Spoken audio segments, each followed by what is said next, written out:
Olá, sejam bem-vindos à Escola Bíblica Dominical da Reconciliação. Essa é a aula do domingo 12 de julho. Nós estamos nos livros históricos, acabamos de estudar o livro de Josué e entramos no livro de Juízes. Vejamos, o livro de Juízes trata inicialmente do final da vida de Josué, porque Josué, já no início do livro, morre, ele retrata a morte de Josué, e o povo busca a Deus. O livro diz assim, que o povo busca a Deus para saber quem o defenderia. E é nesse contexto que nós vamos ver que o livro se inicia com Deus respondendo ao seu povo. Então entendemos aqui que, como já não tinha um líder como Josué e como Moisés anteriormente a Josué, era quem conduzia o povo, é nesse momento que, pelo relato do início do livro de Juízes, nos mostra que temos que nos debruçar sobre esse texto para perceber que como que Deus responde ao povo. Há algo nessa mensagem importante para nós nessa aula. E por isso eu convido a todos vocês para uma breve oração, para que Deus possa nos conduzir, abrir nosso entendimento, porque esse é um livro muito especial para o nosso aprendizado, para a nossa caminhada. Oremos. Senhor Deus, te agradeço, Senhor, por mais essa aula, por mais essa oportunidade de aprendizado e por mais essa oportunidade, Senhor, para refletir acerca de nosso estilo de vida em relação à tua vontade, em relação ao nosso compromisso contigo, Senhor, com a nossa confissão de fé, Pai Santíssimo. Em nome de Jesus, é assim que oro e te agradeço já, Senhor. Amém. Vejamos, como eu vinha dizendo, o livro de Juízes, ele se inicia com o seu povo registrando que há uma pergunta, há um questionamento: quem seria aquele que defenderia Israel? Notemos aqui que Josué morre, mas não prepara um sucessor. Josué não deixa alguém para liderar o povo. Nós vamos ver que há a atuação dos juízes, pessoas levantadas por Deus, incapazes, pessoas imperfeitas, cada um com suas características, mas todos são homens que Deus levanta em momentos de dificuldade desse povo. Então vejamos primeiramente o esboço desses livros para que a gente possa perceber que há algo importante acontecendo na história de Israel nesse momento. O livro de Juízes, ele já está propriamente trazendo essa parte dos livros históricos, apesar de Josué já ser um livro histórico, mas ele é uma transição. O povo estava atravessando e tomando posse da terra. Josué vai estar ali dividindo a terra e assentando o povo. As 12 tribos já estavam em seus locais, e é nesse contexto que Josué morre e não prepara um sucessor, não deixa um líder, e aqui tem muita lição a ser aprendida. Então vejamos o texto sagrado, o que nos diz no início desse livro, para que a gente possa ir para o esboço, já tendo em mente que há algo especial já desde o início do livro, e que Deus está querendo falar conosco a esse respeito. Vejamos o seguinte, a partir do versículo 1, já do primeiro capítulo, diz assim: depois da morte de Josué, os filhos de Israel consultaram ao Senhor, dizendo: quem dentre nós primeiro subirá aos cananeus para pelejar contra eles? Respondeu o Senhor: Judá subirá. Eis que nas suas mãos entregarei a terra. Disse, pois, Judá a Simeão, seu irmão: sobe comigo a herança que lhe caiu por sorte, e pelejemos contra os cananeus, e também eu subirei contigo a tua, que te caiu por sorte. E Simeão partiu com ele. Vejamos o seguinte: por que eu fui para esse texto antes que a gente entrasse nos pormenores dessa aula? Porque há muito que se aprender no início desse livro. Esse livro é especial, mas o início dele traz pérolas, traz dádivas de Deus, para que nós caminhemos de forma boa, levemos uma vida segura, uma vida de paz. Vejamos o seguinte: Josué, a Bíblia registra a morte de Josué. Josué já era morto, e o povo pergunta quem iria a favor dele. Ora, e Deus responde. Poxa, né? Como Deus responde? Se Moisés, com quem Deus falava, tinha morrido, se Josué, a quem Deus vinha e falava com eles, tinha morrido, eles foram a quem? Ao sacerdote. E como era que o sacerdote sabia responder ao povo os seus questionamentos?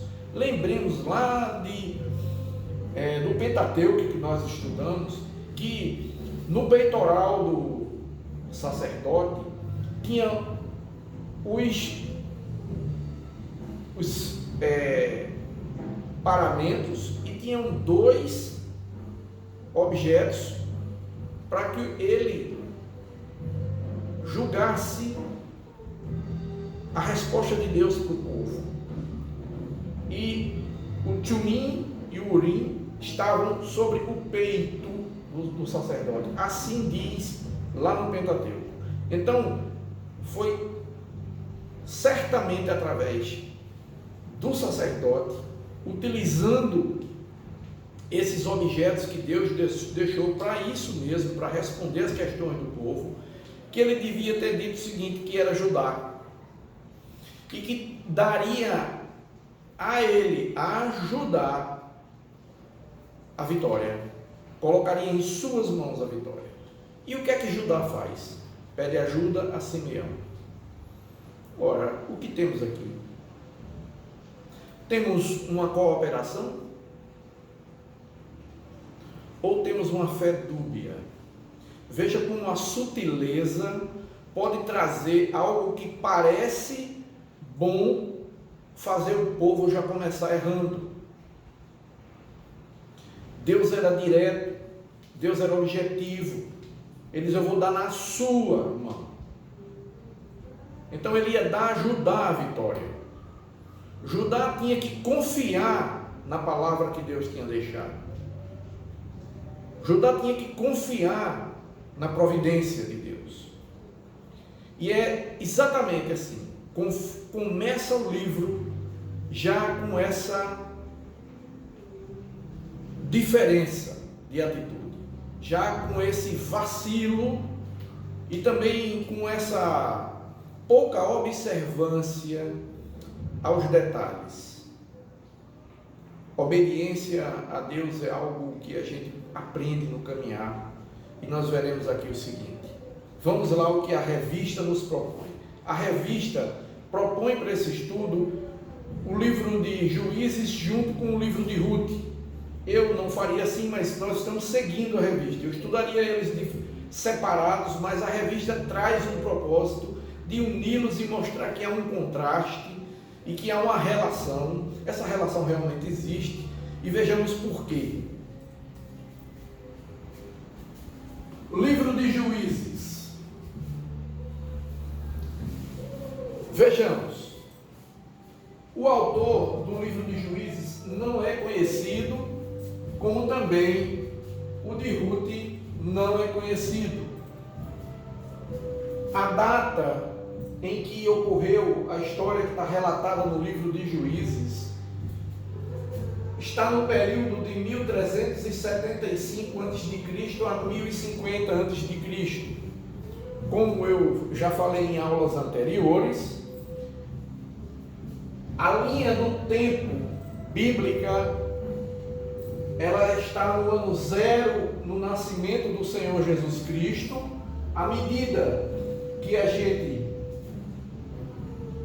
vai dando ré no tempo e vai retroagindo nos livros e na história de Israel até Gênesis, o número vai aumentando, porque é anterior a Cristo. Em Cristo zera, e depois de Cristo o ano começa a contar de forma progressiva. Então aqui, esse período é o período do livro onde aconteceu a história que está relatada no livro de Juízes. Esse período é o mesmo período onde ocorre a história que está relatada no livro de Ruth. O livro de Ruth é um conto hebraico, né? É uma história contada, breve, belíssima, mas ela ocorre dentro desse contexto. Então, aqui nós temos a mesma época. O local onde ocorre a história, que está o livro de Juízes, ocorre na Palestina. O livro de Ruth ocorre na Palestina e na terra de Moabe. O versículo-chave de Juízes é Juízes 17:6. E o versículo-chave de Ruth é Ruth 4:14. A palavra-chave em Juízes é inconstância, e a palavra-chave de Ruth é redenção. Em termos de esboço e contexto, o livro de Juízes mostra um período de mais ou menos 300 anos. Não há precisão nisso, não vamos nos apegar a esse preciosismo, mas nós vemos aqui que pode ter 325, pode-se falar em até 400 anos, porque é um período que também pode compreender a história de Samuel. Nós vamos ver mais a seguir que esses livros ocorrem quase concomitantemente, e depois o que é que vem? Esses 300 anos, esse povo não progride, são 300 anos sem progresso, mas contando com a intervenção de Deus por intermédio dos juízes. Então vejamos o seguinte. Inicialmente eu chamei a atenção pelo fato de que o livro de Juízes relata algo ali já no início, onde parece algo proveitoso, parece algo que pode nos trazer um sentido de cooperação de duas tribos, são irmãos, vão lutar juntos, mas aqui tinha tido uma consulta ao Senhor, e o Senhor diretamente responde que daria a vitória a Judá.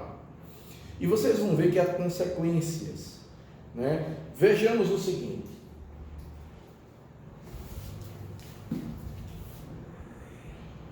Subiu Judá, e o Senhor lhe entregou nas mãos os cananeus e os ferezeus, e feriram deles em Bezeque 10.000 homens. Em Bezeque encontraram Adom e Bezeque e pelejaram contra eles, e feriram aos cananeus e aos ferezeus. Adom e Bezeque, porém, fugiu, mas o perseguiram e prenderam. Lhes cortaram os polegares das mãos e dos pés. Então disse Adom: 70 reis a quem haviam sido cortados os polegares das mãos e dos pés apanhavam migalhas debaixo da minha mesa, assim como eu fiz, assim Deus me pagou.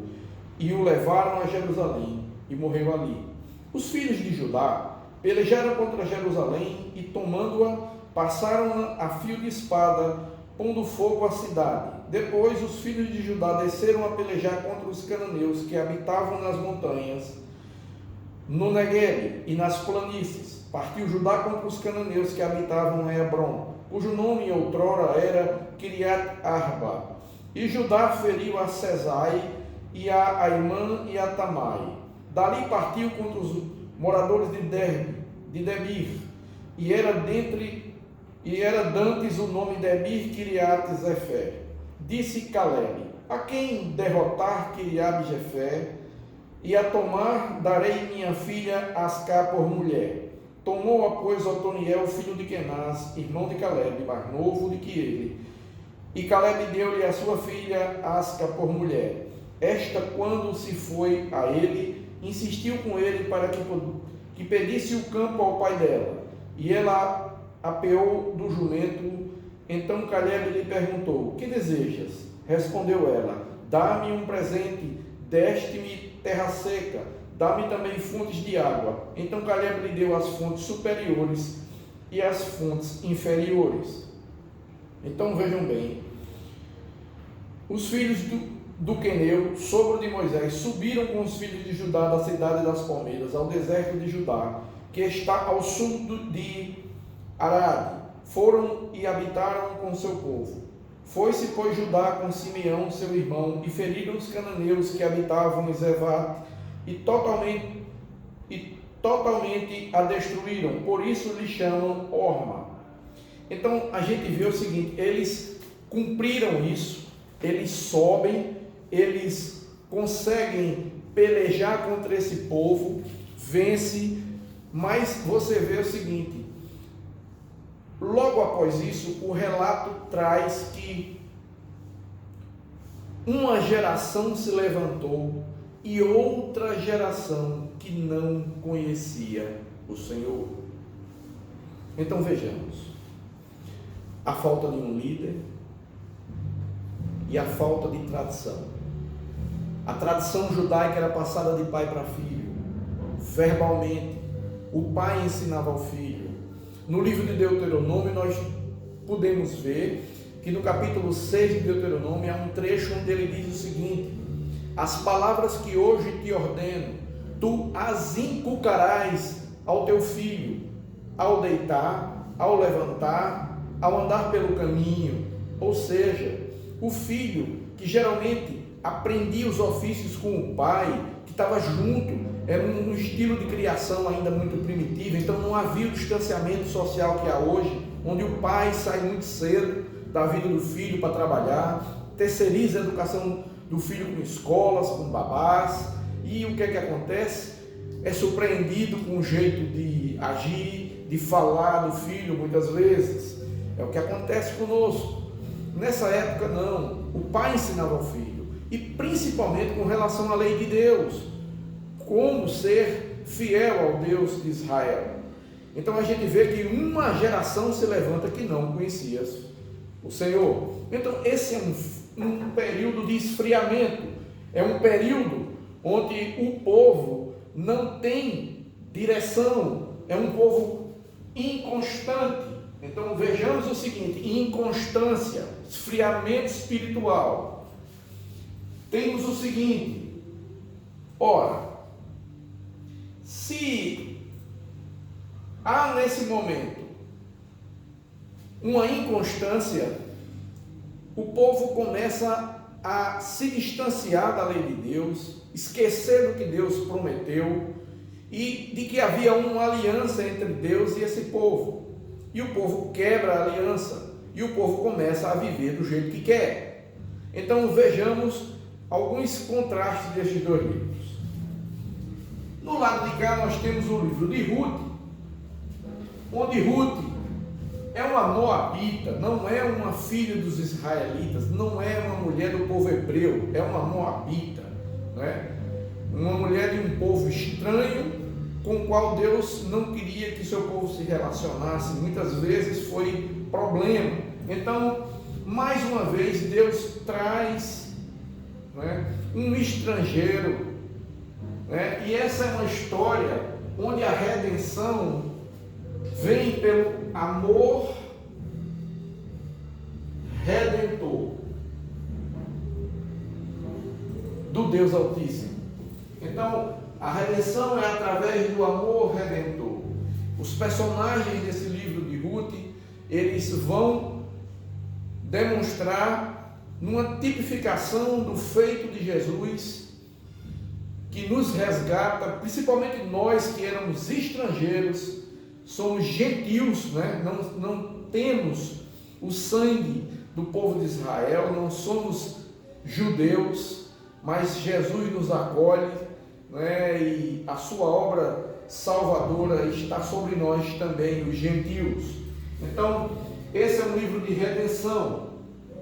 Aqui um personagem, Boaz, cumpre uma lei, a lei do levirato. Ele honra Ruth, ele é o resgatador de Ruth, né? Então, ele cumpre o levirato, ele resgata, né? Ele cumpre para com Ruth a lei do levirato e a resgata. Isso faz dele um homem que vai ser parente do rei Davi, né? Boaz está na genealogia de Jesus. Boaz é um homem de onde virá o rei Davi. Então vejamos o seguinte: há nessas histórias algo especial. Se a gente vê essa aqui, todo esse tempo aqui, ainda não havia a monarquia. O governo que Deus deixou era o governo que era estabelecido pelos juízes. O povo tinha um sacerdote e o juiz para consultar. Em alguns casos, houve o caso onde a mesma pessoa foi sacerdote e juiz. Mas vejamos o seguinte: eles iam ao sacerdote e ele tinha os juízes para que as causas fossem colocadas. Aqui Deus usa os juízes para resgatar o povo. Por quê? Porque aqui Israel vai viver um ciclo de esfriamento e um ciclo terrível na vida desse povo. Eu vou tentar, nesse quadro ainda aqui, fazer um esboço do que ocorreu nesse período, que vai descrever a ênfase dessa história. Nós podemos ver o seguinte. Eu vou tentar desenhar aqui, eu não sou um bom desenhista, mas vamos fazer um círculo e nós vamos criar um diagrama com os acontecimentos. Eu tentei fazer um esboço do que estava acontecendo. Vejamos o seguinte: esse ciclo na vida de Israel ocorre porque o povo peca. Então, o pecado, o povo peca.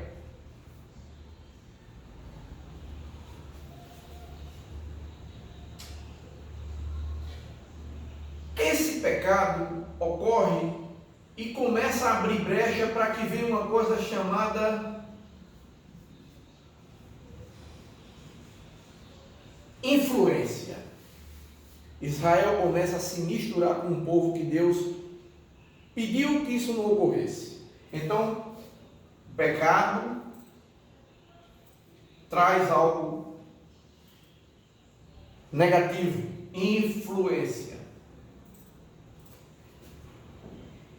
Essas duas situações faz com que o povo perca a identidade.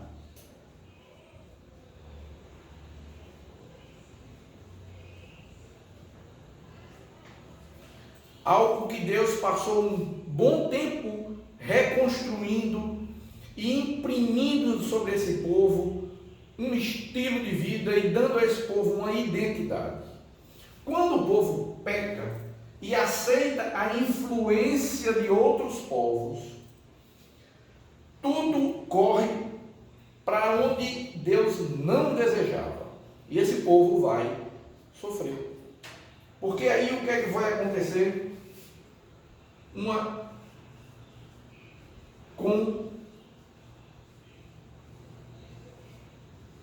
consequência. Porque, meus queridos, o pecado sempre terá uma saída, que é o perdão. Mas o pecado abre as brechas para que a influência faça com que seja perdida a identidade. E uma vez perdida a identidade, o sofrimento vem. Vejamos o seguinte: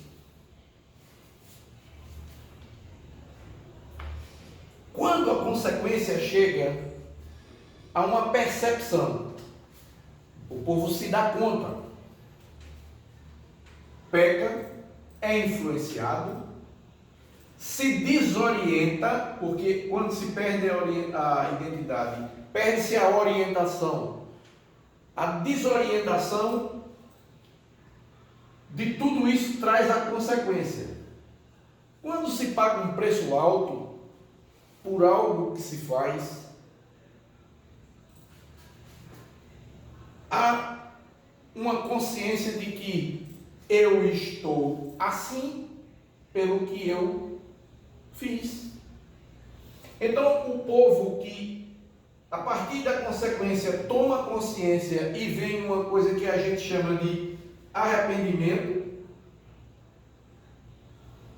então o povo se arrepende.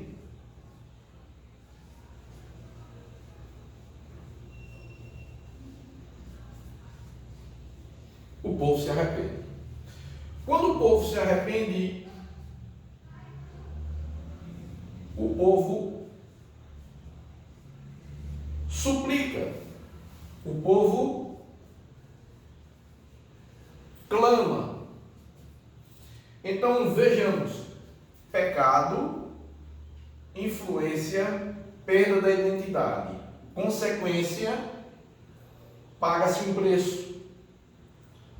O povo se arrepende e suplica. Então aqui podemos trazer aqui para simplificar, porque o quadro não dá para ficar mais claro. Vamos fazer o seguinte: eu vou botar aqui como clamor, peca, influência, perde a identidade, desorientação, consequência, percebe e clama.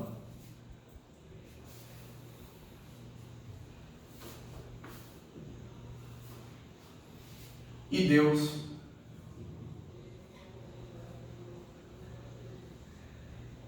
restaura.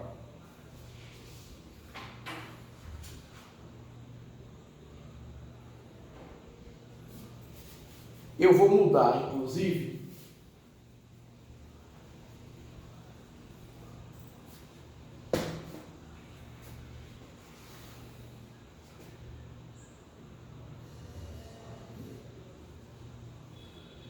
Deus levanta um libertador. Então Deus liberta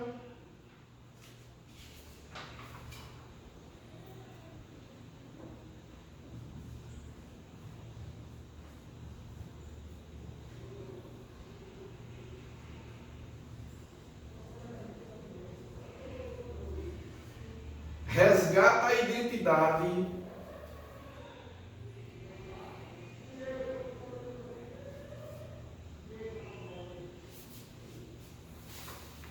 Vejamos se não é exatamente o que acontecia com Israel. O que foi que acontece com Israel no Egito? O povo confuso, um povo com uma crise de identidade, eu falei lá no Pentateuco. E Deus pega esse povo, e Deus se revela, Deus liberta, Deus ensina esse povo, e Deus agora, uma vez ensinando esse povo, restaura a comunhão. Deus levanta um libertador, Moisés guia o povo e Deus dá a ele uma terra. Um povo que era nômade passa a ter a sua terra. Um povo que era praticamente vivia dentro de um politeísmo, passa a ter um Deus, né? E esse povo começa a ter uma nova identidade. Deus resgata tudo isso. E o que é que acontece? A partir da morte de Josué, esse povo sem liderança, esse povo falha, esse povo desobedece, esse povo quebra a aliança. Isso tudo ocorre nesse período de esfriamento espiritual. O livro de Juízes é um livro de histórias terríveis, mas também de momentos em que Deus usa esses homens, esses juízes que Ele levanta para resgatar esse povo. E Deus vai fazer isso restaurando a identidade do povo e libertando esse povo. Então essa libertação é através de um libertador, mas Deus resgata a identidade. O que Deus quer é restaurar a identidade desse povo. Vejamos então, tudo que está ocorrendo aqui ocorre dentro de um período onde esse povo está sendo governado pelos juízes, mas nós veremos na sequência dos livros históricos que o povo vai pedir um rei. Ora, Deus tinha prometido para esse povo lá atrás que teria um rei. No final do livro de Gênesis, está escrito que haveria um rei e que desse rei sairia da tribo de Judá. Nós veremos que aqui nesse período, o período que vai sair do contexto de Juízes, onde também está descrito aqui a história que acontece no livro de Ruth, ainda era o período dos juízes, vai ser a transição para a monarquia. A monarquia não está ainda instalada. Samuel, que vai ser o próximo livro que a gente vai estudar, será aquele que Deus escolhe para ungir um rei em Israel. Esses primeiros reis de Israel são reis que serão reis sobre todas as 12 tribos, sobre Israel unido. Depois nós veremos que Israel vai se dividir em dois reinos, o reino do norte e o reino do sul. Por que eu estou antecipando isso, ao contrário do que fiz em outras aulas, onde fiz questão de não avançar em alguns temas? Porque esses livros, eles vão falar, desde Josué, a gente está vendo a organização das tribos em suas terras, e nós veremos o seguinte, que há uma geografia em tudo isso, e tem hora que a gente não sabe onde está, a gente fala de uma terra, a gente fala de um povo, depois volta para essa terra, e às vezes a gente se perde um pouco. Eu não conheço a Palestina, eu não conheço Israel. Um dia, quem sabe, Deus pode me dar esse privilégio de conhecer a Terra Santa, mas eu posso ajudar vocês, porque existem mapas que nos trazem uma contextualização do que estava acontecendo. Então vejamos o seguinte, eu vou apagar aqui, depois vocês podem ver melhor esse ciclo, né, vicioso, e eu quero mostrar o que estava acontecendo com esse povo. Então eu vou apagar aqui. Quem tem a revista, tem um ciclo que a revista propõe um pouco diferente, mas vejamos o seguinte, se lembrarmos que dentro do contexto onde tudo está ocorrendo, nós estamos falando da terra de Israel. Então nós temos aqui um lago, nós temos aqui o Rio Jordão e nós temos aqui um mar. Nós temos aqui, eu não sou um bom desenhista, mas nós temos aqui o seguinte, como se fosse um litoral, não é? Isso aqui hoje é o que a gente chama de mar Mediterrâneo, não é? Essa parte aqui seria o mar, que na época alguns mapas bíblicos chamam de Mar Grande. Mar Grande. Então vejamos o seguinte, aqui é o que hoje é o que na Bíblia chama de Mar da Galileia, né? Onde os discípulos pescavam, né? Os discípulos que Jesus vai e chama. Aqui é o Mar Morto. E aqui é o Jordão. Aqui é o rio Jordão. Nós veremos que aqui está a tribo, aqui está o reino do sul. Isso não ocorreu ainda, eu estou fazendo uma alusão ao que vai ocorrer. E aqui é o reino do norte. Antes disso, Israel era um único povo, eram 12 tribos juntas, governadas pelos juízes, onde nós estamos aqui relatando o livro de Juízes. O que vai ocorrer é que esse reino vai se dividir. Vai se dividir. O contexto aqui, Palestina e Moabe, é porque eles vão sair exatamente para esse lado aqui. Moabe é mais ou menos aqui. Moabe, a terra de Moabe é mais ou menos aqui. Eles saem daqui e vão para cá, né? Então vejamos, esse contexto aqui de Ruth, eles vão sair de Belém de Efrata, casa do pão. Ironicamente, nessa época era uma época de seca e de muita fome nessa região, e Belém estava uma vida difícil. Então essa família sai e vem aqui para Moabe. O marido de Noemi morre, os filhos morrem, e ela fica com as duas noras. Uma nora, e nesse contexto aqui, que elas vão tentar ir embora, uma das noras aceita o conselho da sogra, vai embora, se despede, mas Ruth diz que não, que ela era a sogra dela, e que onde ela fosse, ela iria, que o povo dela era o seu povo, que o Deus dela era o seu Deus, e onde ela morresse, ela morreria. Então é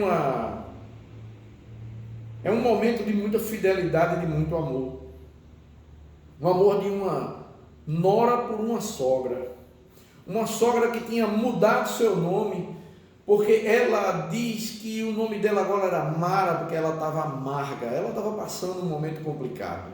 Mas vejamos o seguinte, nesse contexto, Deus está usando as pessoas menos prováveis para que a história avance para esse contexto onde o reino vai existir, o povo vai pedir para si um rei, e é um pouco antes disso que essas histórias estão acontecendo. O povo fraqueja, o povo quebra a aliança, o povo começa a viver um tempo de esfriamento, um tempo de esfriamento, de inconstância, e um povo que, por não ser fiel à lei de Deus, começa a sofrer. Existem relatos muito chocantes nesse livro. Esse livro fala de muita coisa, de violência. Esse livro fala de estupro, esse livro fala de coisas que nos chama a atenção por esse contexto tão difícil. Mas esse livro também vai falar do Senhor Deus, do Senhor vindo e escolhendo homens que vão resgatar esse povo de seus momentos difíceis. E são homens com seus problemas, porque os principais juízes que estão relatados, eu vou inclusive lembrá-los aqui, para que a gente não passe despercebido, teremos o seguinte: nesse contexto, nós vamos ter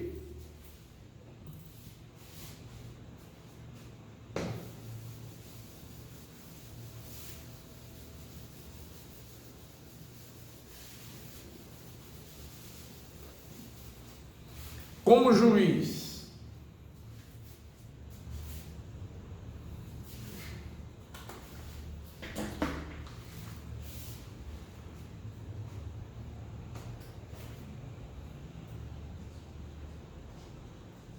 é o que era canhoto.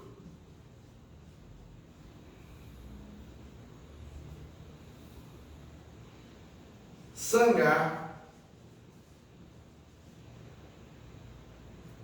era gentil. Débora e Baraque, onde as mulheres, Débora era uma juíza, né?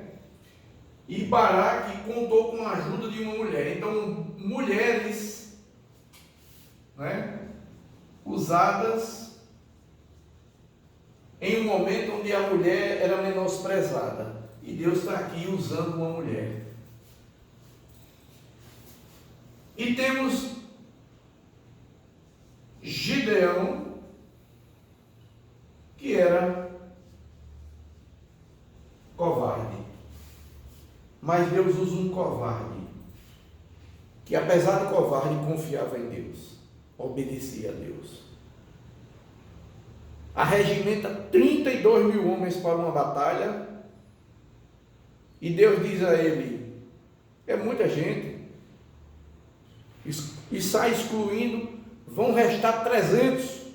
Imagine, quem já estava se sentindo totalmente sem condições de ir à batalha, vê o seu exército de 32 mil pessoas, 32 mil homens, 32 mil guerreiros, ser reduzido a 300. Mas ele obedece. Então ele era um homem covarde, ele se apresenta como um covarde, mas obediente. Segue em frente, escuta a voz de Deus, e apenas com 300 homens sai vitorioso. Mas esse homem, como os outros juízes, vacila e cai também, e viram outros e outros. Veremos que esse é um período complicado, um período de esfriamento, um período onde um povo começa a olhar e ver que precisava de um rei, pede a Deus um rei. E você vai ver no próximo livro que nós vamos estudar, no livro de Samuel, como isso vai acontecer. Aqui agora eu quero voltar o momento para o livro de Ruth, para que a gente destaque no livro de Ruth coisas belíssimas. Ela é uma gentia, não é? Ruth é uma moabita, e ela honra a sua sogra, como eu já contei. Essa é uma história que tem muito a ver com com os dias que vivemos, porque tem muito a ver, é uma tipologia de Cristo. O que Cristo faz conosco é o que aconteceu na vida de Ruth, não é? Um resgate, não é? Um amor redentor. Boaz cumpre a lei do levirato. Uma família não devia parar simplesmente pela morte de um marido e não suceder herdeiros, e Deus, para que aquela família não se extinguisse, Deus orienta o povo de como agir para que uma determinada família dentre eles pudesse ter sucessão, pudesse ter herdeiros. Então, muitas vezes essa lei do levirato era alguém que tinha um irmão morto e casava com a cunhada para que pudesse o nome do seu irmão ser honrado e ali ter um herdeiro. Essa era um aspecto da lei do levirato. Aqui, Boaz é o parente que tem condições de cumprir o papel de resgatador, de redentor, e ele vai e faz isso. Ele casa com Ruth. E Ruth reintegra-se, não é? Porque é dessa forma que Ruth e Noemi serão honradas. Né? E a história é belíssima, é uma história de amor. Mas essa história de amor, no bojo dela, é muito mais do que um romance entre Boaz e Ruth. Ele tipifica o amor redentor de Deus. É o que Jesus faz comigo e com você, que somos gentios, que éramos um povo de fora, um povo gentil, e somos resgatados por esse amor, e agora fazemos parte dessa maravilhosa família de Deus. Nós somos a igreja do Senhor Jesus. Então esse livro de Ruth tem exatamente essa missão, né? Vejamos o seguinte, há um paralelo, né? Ruth estava perdida assim como nós, E Jesus, ele vem ao nosso encontro e nos resgata, paga um preço para que a gente possa entrar no reino de Deus, adotados por esse amor. Boaz e Ruth, companheirismo, né? E em Jesus e os homens, Jesus e nós homens que vivemos nesse tempo, ele cumpriu o requisito para o nosso resgate. Nós não tínhamos a menor condição e Jesus paga um preço alto. Ele derrama seu sangue na cruz do Calvário para nos resgatar. Então vejamos o seguinte: Ruth e Boaz. Boaz se entregou voluntariamente para resgatar Ruth. Isso está em Hebreus. No Novo Testamento ele é citado. Há quem ligue Boaz a Raabe, a prostituta que acolhe os espias mandados por Josué, não os espias que anteriormente vai e Josué é um deles, mas aqueles que vão investigar a cidade de Jericó, onde eles iam invadir a cidade. Deus ia dar uma vitória a ele. A gente viu isso na aula passada. Então aqui nós temos exatamente alguém que a Bíblia liga a Raabe. É exatamente nessa linha que ela vai estar na genealogia de Jesus. Então vejamos o seguinte: Deus aqui está fazendo um resgate através do seu amor, não é? É um amor que faz com que uma estrangeira seja resgatada e faça parte daquele povo, faça parte das bênçãos do Senhor. O que nós podemos dar como conclusão? Eu gostaria de ler um trecho da revista. Ela é uma conclusão que eu achei muito bonita. E diz assim: é muito interessante ler Juízes e Ruth juntos. As últimas duas histórias de Juízes e o livro de Ruth formam uma trilogia que destaca as qualidades da tribo de Judá e critica a tribo de Benjamim. Os escritores bíblicos já preparavam o terreno para que Israel lembrasse que a promessa de um rei deveria ser cumprida à luz da profecia de Gênesis. O rei de Israel deveria vir de Judá. Observe que haverá um rei em Benjamim, não é? Que ele não vai ser daqui. Porque imagine o seguinte: embora o reino ainda unido, o primeiro rei que será ungido não será de Judá. Saul não era de Judá. E a profecia era de que de Judá sairia o rei. Muita gente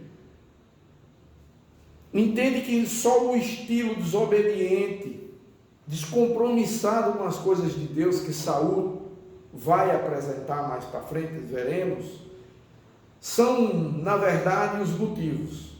Mas há muito mais que isso. Primeiro, o descumprimento de uma profecia, a desobservância, aliás, desculpa, essa profecia ela se cumpre, desculpa. É uma não observância, não é? Não estavam lembrados de que havia uma profecia, o rei sairia de Judá, e Saul é de Benjamim. Então há uma desobediência clara. E logicamente, Deus se utiliza de nossos erros, de nossas fraquezas, para cumprir seus propósitos. Então, embora a gente seja infiel, embora a gente possa trazer muitas circunstâncias que, para qualquer outro tipo de narrativa, era impossível cumprir esses propósitos, Deus se utiliza de pessoas falíveis, caídas, para que seus propósitos se cumpram. E graças a Deus por isso. Então é assim que a revista propõe o estudo desses livros, e é assim que a gente aqui encerra.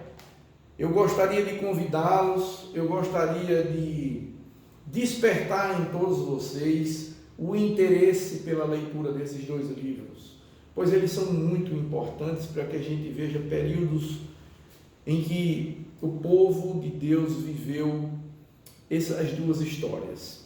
Uma registrando uma sequência de erros, de falta de compromisso com esse Deus, de esfriamento espiritual, quebra da tradição de passar de pai para filho essa lei.